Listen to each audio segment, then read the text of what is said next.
Malapit 2 ka milyon nga balor sa ilegal nga droga na kumpiskar sa operasyon sang kapulisan sa Oton, Iloilo, kag Molo, Iloilo City. Si Julius Bilacaol nakatuto.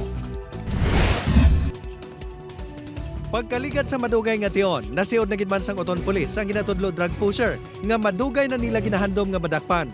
Kahapon, arestado ang 48 anyos nga si alias Tukoy sa barangay Abilay Norte, Oton, matapos makuhaan sa suspected shabu sa amuman nga barangay. Ang subject, ang isa ka tricycle driver. Nakuha sa iya ang suspected shabu nga nagabalor sa masobra 1 ka milyon ka pesos. Kaso sir, do ang iyang system sir sa pag illegal matugas at nag-on off siya sir. So that's why sir kasana to ang bypass operation against sa iya. Ginako man kuno ni Tukoy ang illegal sini nga buluhaton tungkod sa kapigaduhon.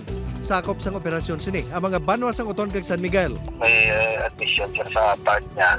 At the same time sir, din naman sa ato ang iyang mga parokyano, ang iyang source. Naglapot naman sa 816,000 pesos nga balor sa suspected shabu ang nakuha sa kapulisan sa pagpanguna sa City Drug Enforcement Unit sa bypass operation sa Barangay Boulevard, Molo kahapon. Arestado ang target sa operasyon nga si alias Jimboy, 30 anyos, nga tumandok sa among barangay. Kagang ginatudlo nagabulig sa iya sa pagbaligya sang ilegal nga droga nga si alias Koykoy, 29 anyos, tumandok sa barangay Tan sa Timawa. Kaya ang aton nga civilian informant is medyo malapit sa iya. So that's why tagit sa na surprise Madanlog kuno nga subject si Jimboy. Antes ang operasyon kahapon, pila na ka beses ini nga gintilawan nga dakpon apang wala nagakatigayon. Ang mga arestado ang nagapangatubang sa mga reklamo nga paglapas sa Comprehensive Dangerous Drugs Act of 2002.